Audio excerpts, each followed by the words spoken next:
జ్ఞాని లక్షణం. ఏకాంతంగా ఉండడానికి ఇష్టపడతారట. ఎందుకంటే నువ్వు భౌతికంగా ఏకాంతం కాదండి. మనం ఏదో గదిలోకెళ్ళిపోయి తలుపులేసేసుకుని అడవిలకెళ్ళిపోయి హిమాలయాలకెళ్ళిపోవడం కాదండి.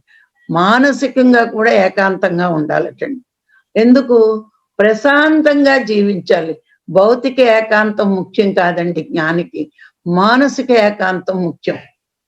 ఎందుకంటే అందరిలో ఉన్నా నీకు నువ్వుగా ఉండగలగాలి.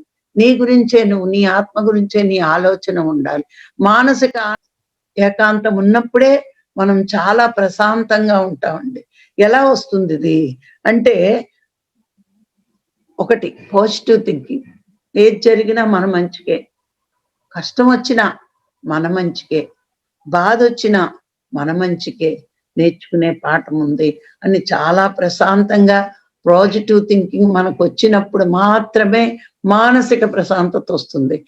ఆ మానసిక ప్రశాంతతతో నువ్వు ఉన్నప్పుడే నీకు ధ్యానం కుదురుతుంది. ఇప్పుడు మనం అలజడితో, ఆందోళనతో ఉన్నప్పుడు ఒక పుస్తకం చదవండి. ఏవైనా ఎక్కుతుందా మనకి? పుస్తకం చదువుతున్నప్పుడు పక్కోడు మాట్లాడినా సరే చిరాకొచ్చేస్తూ ఉంటుంది. అందులోకి నవల్స్ వేరండి. ఆధ్యాత్మిక పుస్తకాలు ఏంటి అంటే చాలా ఏకాగ్రతతో చదవాలి.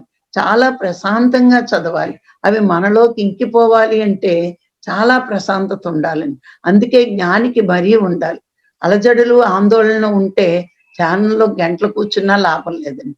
ముందు మానసిక ప్రశాంతతగా ఉండడం అలవాటు చేసుకోవాలి.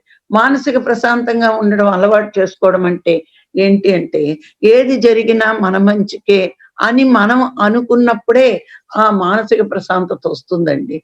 వచ్చినప్పుడు మనకి ధ్యానం చాలా చక్కగా కుదిరిపోతుంది. లేకపోతే సాధన మనకి కుదరదు.